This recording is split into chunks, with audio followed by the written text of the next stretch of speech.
All right, so we're going to talk a little bit about how to be more generous. We were just kind of talking through this, and we kind of uncovered a handful of different practical things that have helped us in this area. And so it's just something that's always been something we've been excited about and passionate about. And I don't know, we get asked this a good bit from a lot of readers about how to kind of grow in your generosity, how to kind of move forward in that, and especially kind of to foster it, right? Yeah, and especially when things are tight and you don't necessarily have a lot of money to give. And so we just want to chat just a little bit about this and maybe share a few ideas that might help and things that have helped us. And yeah, we'll just kind of go from there. So the first point that I'd like to make is go to the Bible. Like, this is one of the best ways to kind of get yourself stirred up about the benefits of generosity. You know, I mean, because going to the source, like God is the ultimate giver, the first giver. And so going to the source is just the absolute best thing to do. I mean, I actually wrote a blog post years ago. And I went through and found all the giving and generosity verses that I could. And I actually created a PDF download. So you're welcome to go get that. I'll have a link. I'll have it linked up so you can go download it if you want. But anyway, just going through and just reading scripture after scripture after scripture about what the Bible says about giving just really stirs your heart up, and you get to see God's perspective on it. You know, I mean, and just take what Jesus said about it, that's more blessed to give than to receive. And I think if you know, and that's a verse that we all probably know, even if you're not a Christian, like you probably have heard that verse. But like, what is he actually saying there? You know what I mean? Like, if we're seeking after blessing, if we want to be blessed, and he's saying that it's more blessed to give than to receive, and most of us like receiving. We like getting gifts. We like you know, being the recipient. And if we actually understand what Jesus is saying there, like, there's something powerful there that I think most of us don't fully grasp.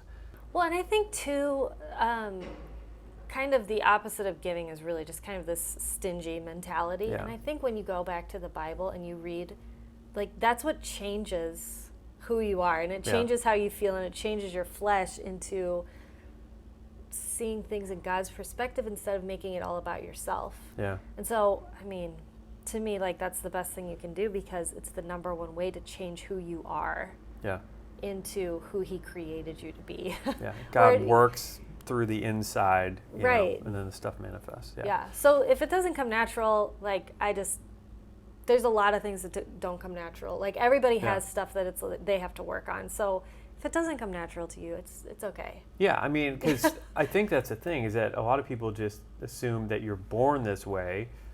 And to some extent, like, I feel like that's part of our calling. I feel like we have the gift of giving. And so, you know, so we are born that way to an extent. I honestly have had to deal with a lot of stinginess, though. Yeah. So.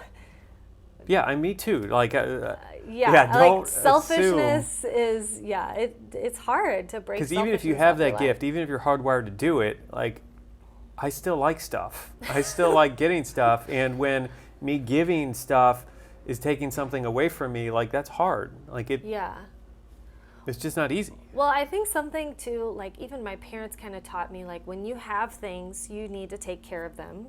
Yeah. And I used to get so frustrated when I would have something that I took care of and someone else would just steal it from me, just take it. And they weren't stealing it from me because they were trying to be thieves. Are you talking about sisters? No. But yes, also sisters. I love my sisters.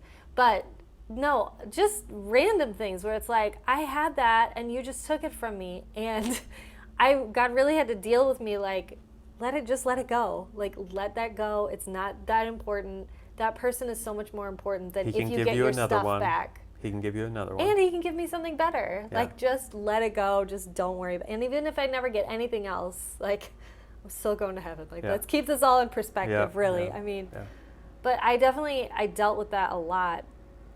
And you've actually really helped me with that. How? Thank you. I think just your attitude of, if it breaks, it breaks. If it gets lost, it gets lost. If somebody takes it, they take it. It's just a thing. Yeah, that has been one. That was one of the things that I had to learn, and I felt like God helped me learn that.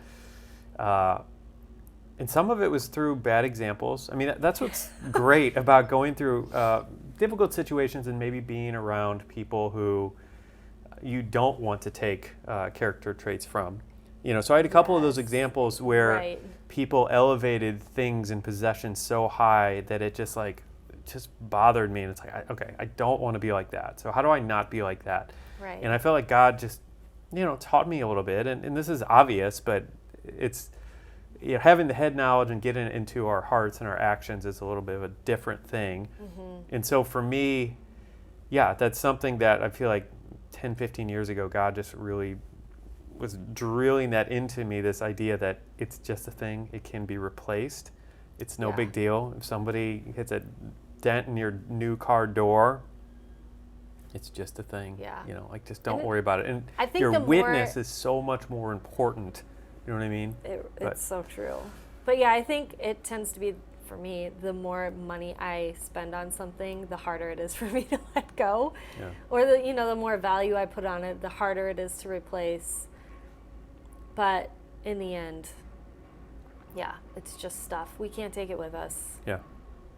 It has no eternal value. It's just something that I enjoy. Yeah, and I think that's part of the challenge, is just continually having your mind renewed, really, and just having that be in the forefront of your mind. So you're not focused on, earthly possessions, but you're actually thinking about, all right, let's keep this in perspective in light of eternity. Right. Is this that big of a deal that someone stole this, that someone damaged this, that I have to give this away, that I don't have this, any of these things, So something else that I wanted to talk about that helped me a lot was spending time with generous people.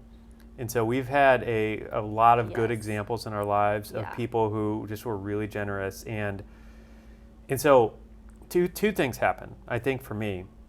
That part of it just rubs off, because it's like you see the joy of giving, you see the fruit in their lives, you see the happiness that seems to result from people who are just really generous givers.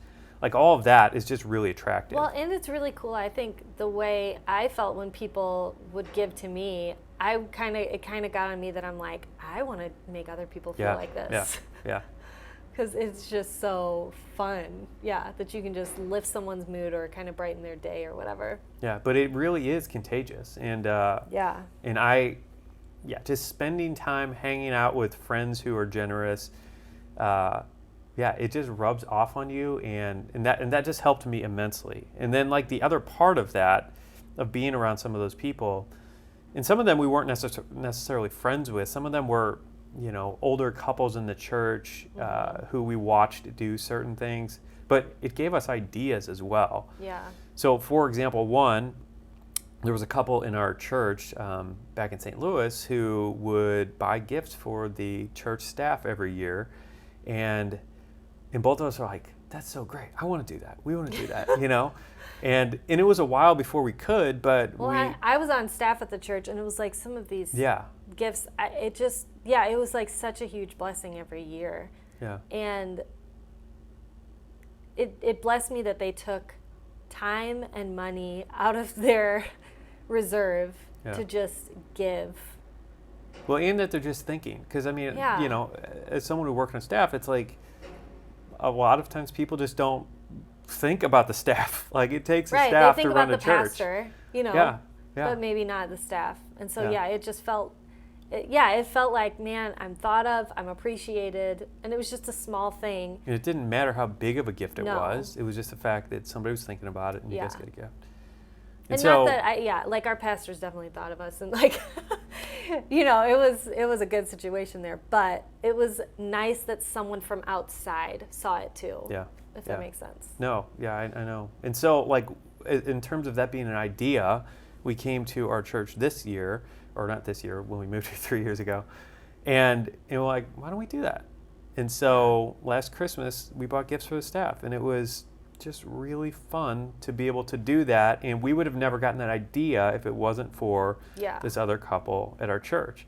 And, and obviously, like, God leads people to do different things, but I mean, I feel like we just need to err on the side of generosity instead of like, well, I'll give if God really wants me to give, or if I hear an audible voice, then I'll give. I think whenever possible, if you have a thought, like, just try to meet that need, And so anyway, so that's what we did. with this, giving gifts to our church staff, and it was just a really fun thing to be able to take part in. And that was just one example. Like, there have been so many others. There's another couple at our old church who actually bought like a vacation rental property and basically bought it for the staff. They bought it for the staff and just, other people kind of in ministry that they knew, and just let them use it for free. And so we took, probably because you were on staff, we probably took 7 vacations down there or something like that, because we took advantage it was of this free beach vacation that they made available to us. It was amazing. Well, and we didn't have much money. Like, that was in the beginning of our marriage, and we just did not have much money to spend on vacations. Our honeymoon was there. Yeah, it really, really blessed us. It was a huge blessing. And so that's something that we have been thinking about for years. Like, how can we do that? How can we get to that point where we can do that? Yeah. And we're not there yet, but that is something that I'd love to do. It's on our radar, radar, to have something like that. And anyway, point with all this is just spending time around generous people. There's just a lot to be gained from it, and there's a lot to learn from them. Well, okay, so those are kind of a little bit bigger examples, but I'm going to give you a good example of something small. I don't know, you probably don't remember this, but when we were so Bob and I we were friends for 3 or 4 years before we started dating. So there was a long period of time where we were just hanging out, whatever. So I remember you had borrowed a CD. This was when you could burn CDs. So you had borrowed a CD from one of our friends, and I remember when he was like, yeah, here, take one or whatever. And I remember when you came back the next time, you were like, you had brought him a whole thing of CDs, of blank CDs. And I was like, man, that's so, So wait, okay, so you're saying I borrowed a CD to burn. You borrowed one a blank CD, one. And you brought back a whole stack of them. Okay. Like, you just bought him a whole, sleeve, is that what that's called? But anyway, you brought back a whole thing. And so I was like, man, that's so cool. It's like he didn't just bring back, here's one CD back, And he probably didn't even care. Yeah. You know what I mean? Because it was like you'd buy 25, 50 of them at a time. So he probably didn't even care. But I just remember seeing that. And so my friend Amy and I, we were going to hang out with you one night. And we were like, what can we do? We were honestly sitting there thinking, what can we do to bless Bob? Like, what does he like? Wow. And so we were like, you know what? He never really shows up empty-handed. So we went to the store and I think we bought Oreos or something and gave them to you. Do you remember that? I don't, but I know I liked Oreos. And so we were like, here, we just got you this to bless you. But that was just something small that it was like you had borrowed something and you were like, I don't want this person to think that I'm taking advantage of what they have for me or anything like that. So you just kind of piled on the blessings in return. And it inspired. So it was like there's a example of the generosity really from the friend and from you in return.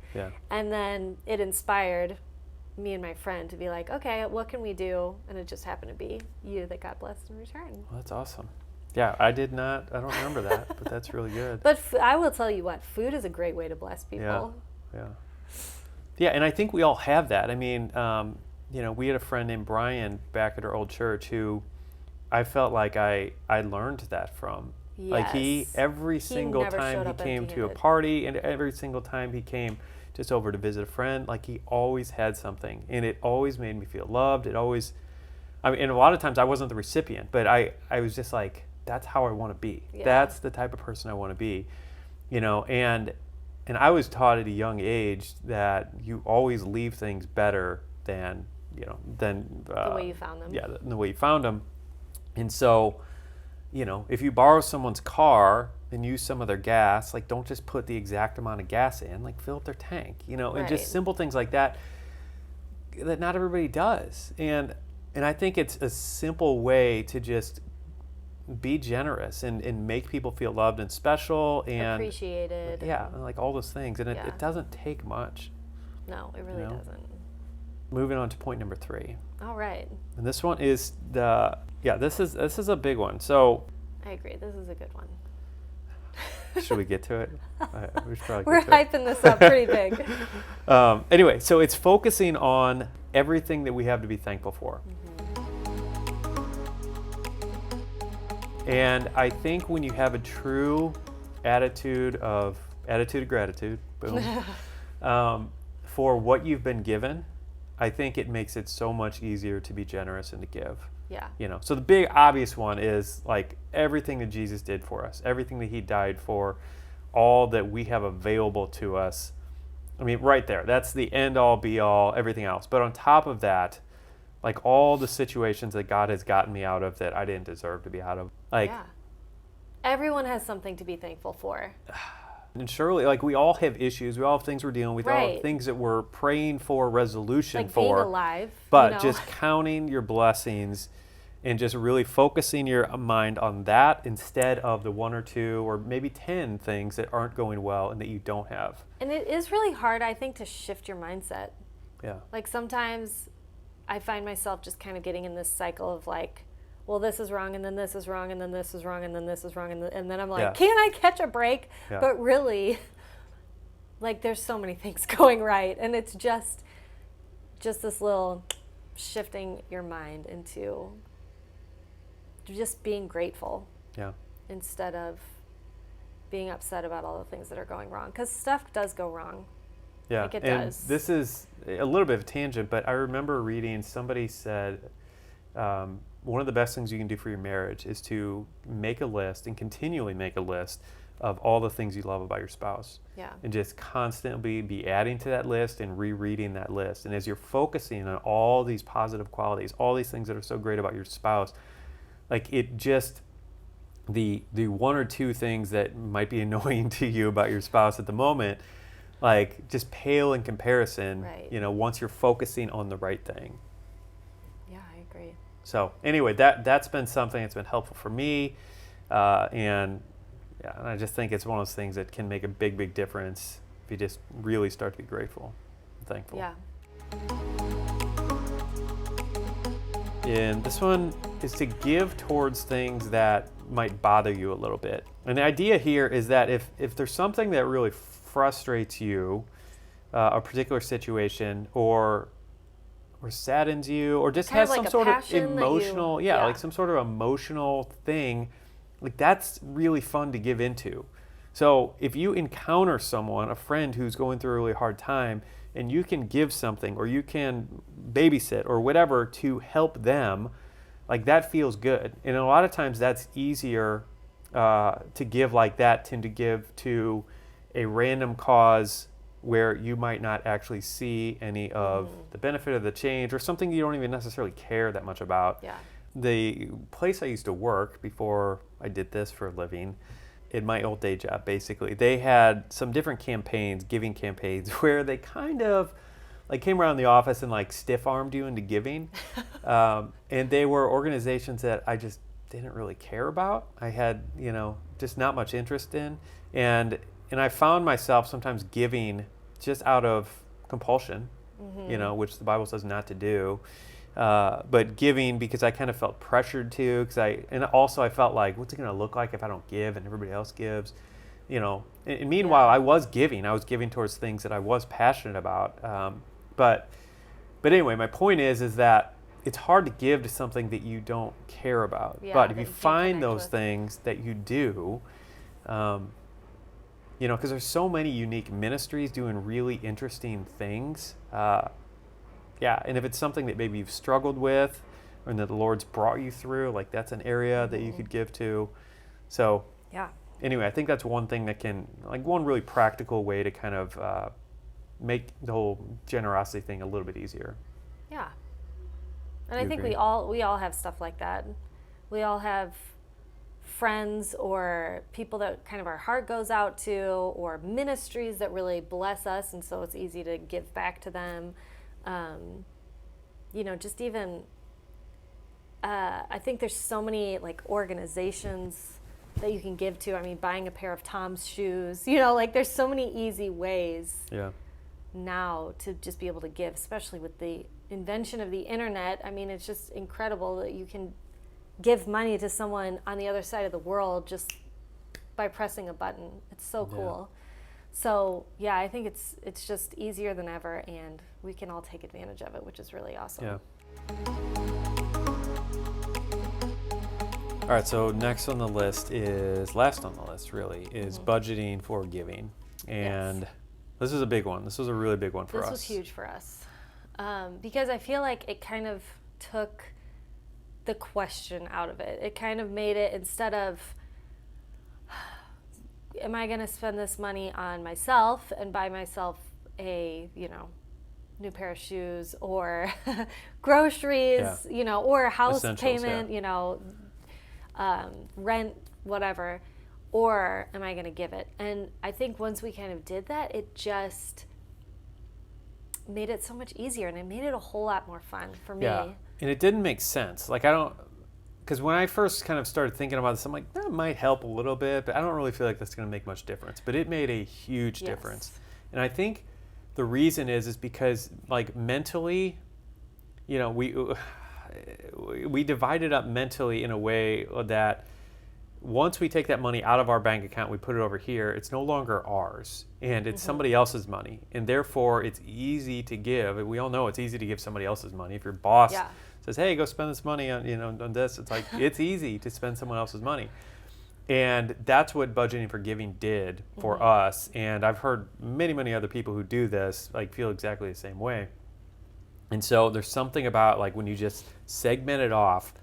Like you're saying, it's no longer a question of, we have $100, are we going to spend this on groceries, or are we going to spend, $30 on this gift when we need to buy groceries for our family? And it's no longer an issue. And mathematically, it kind of seems like, well, it doesn't really make sense, because even if you did that, you'd still be down to 70, but there's just something different about it. So if you haven't tried this, definitely try it. Even if you don't budget at all, that's completely fine. You can still create another savings account, and then once a month, just throw money over there specifically for giving. And you'll be surprised how much more fun it becomes. Because I feel like for us, it was 5 times better, 5 times easier to give, it seemed like. Absolutely. And it just brought so much more joy to it, and it just made it you could get creative all of a sudden. I think Christmas became a whole lot less stressful once we did this. Once we just put it all in just this whole, we wrapped it up in a nice little package of just all giving. Yeah. And so giving category in our budget. Yeah, so it's just this giving category, and there's just money there. And so if something is on our hearts, if we're just randomly this person, if there's a baby shower that comes up, or a wedding shower, if someone's in the hospital, we can just, do whatever we want. Yeah. And it makes it so fun and just so stress-free. Yeah, and one of the things that we worked to do, because we've been doing this for over a decade, probably close to 12, 13 years, I'm guessing. Yeah. And we started this when we had barely had any money. And it was beneficial then. I mean, absolutely beneficial then, because I think that's when it's more beneficial. When things are really tight, just drawing a line in the sand and saying this over here is going to be given, right? And we're going to live off the rest. And so that was really huge. But as we came through different, more prosperous times than others, we've had points where we've been able to stretch our giving and fill that category up higher and higher, to the point where we need to look for things, which is really, really fun when you're playing the role of philanthropist, with your budgeting category. Yeah. And I mean, there's just been things we were in a church, and they were talking about a missions organization, and it was just let's just give to this. This seems like an amazing thing to give to. They're looking for money. They're kind of bringing awareness about it, and it just kind of was on our hearts. And the money was sitting there waiting. And the money's sitting there. I mean, it's just so cool. So there was no sense of, I'm going to miss out on something if we do this. And I think that's the biggest thing, the biggest breakthrough with budgeting for giving, is that it eliminates that whole thing of, I'm going to miss out if I do this. And so every single time you give, you have to think, you have to evaluate, if I give this, I'm not going to have this. And eliminating that whole decision, just it's just awesome. It's so helpful. One of the most practical things you can do to become a more generous person. Yes. For sure. Completely agreed. Okay, this last one wasn't really planned, but I think it is something that is worth needs to be chatting about. Yeah. One more thing that you can do to be more generous is that when you are given a gift is to accept it graciously and just, instead of doing this thing of, oh no, you didn't have to do that. Most of us do. Like, I feel like, I mean, as at least North American culture, I don't know. I mean, I've had to work on this a lot. Yeah, me too. And I'm assuming it's a cultural thing to some extent, and I am not well traveled enough to know how different cultures handle it. But in North America, it seems like that's like kind of standard operating procedure. Oh, you shouldn't have. I don't need that. Right. I don't, I can't accept this gift, whatever. And the challenge or the problem, I think, is as a giver, it makes the giver feel uncomfortable. And the giver is trying to bless you. I mean, or let's assume that they are. Assume that they have the best intentions at heart. And I've found myself in that situation, a good amount of times where I'm really trying to bless someone with this gift that I really want to give them because I want to bless them. I want to give you this thing where I almost feel like we're now in a fight over whether they're going to accept it or not. And I'm like, come on, let's just make this a joyous thing. Just say thank you and accept it. Right. Because it is funny how at Christmas time or on your birthday or something when you're kind of like, well, where's my present? Bring it on, bring it on. But if somebody does something you only random, got me that? Yeah. Yeah, I mean, and not everybody is like that and whatever, but it does feel like it's a lot easier when there's an excuse for it. But when it's just a random thing, you're like, oh, no, or you feel like someone's trying to give to you because you don't have enough and they feel bad for you, they feel sorry for you. But really, it's like, can't we just, this is just, I think, a law of the kingdom. It's just like the way God does things. Yeah. He's so generous to us and just lavishes like love on us, and it comes in so many different forms. And I feel like that as Christians, that's just kind of the lifestyle that we probably should be living and hope to be living and strive to be living. Yeah. That to not accept it it's just, I think we should all just be accepting it. Yeah, and I think it makes... And just be appreciative, like, you didn't have to do this, but thank you for doing it. Yeah, I think that's the best way, or that I've enjoyed the most as a giver, is when give somebody a gift and they just genuinely show and express appreciation for it. Like, and genuinely say thanks. Right. And like that makes me feel great, versus if it's something where they're telling me 10 times that they can't accept it. It's like, well, I know, but I want to give it to you. Like, accept it, please. Like, let's make this a fun thing. Let's make this a good day, Yeah.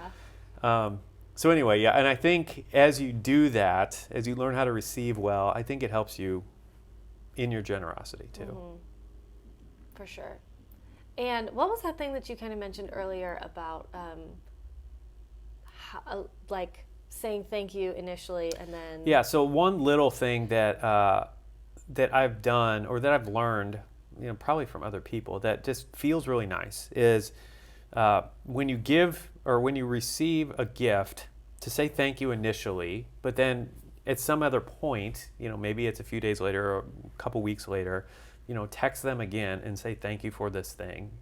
I mean, assuming it's not, dinner that night or something. That might be a little weird if it's 3 weeks later. But for example, I had a friend who just did this to me like a couple weeks ago. I bought him this really cool notebook and pen that I really liked, and he's a writer, and I thought he would appreciate it. And he just, a week or two later sent me a text with a picture of him using it, and just said, man, this has really blessed me. Thank you so much.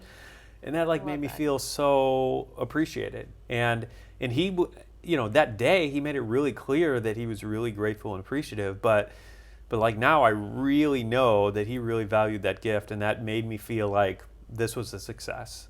Right. And it kind of makes you want to give more. Yeah. Don't you think? It's just absolutely. It just is fuel to your fire when you see someone appreciate a gesture or a gift or anything that you can give.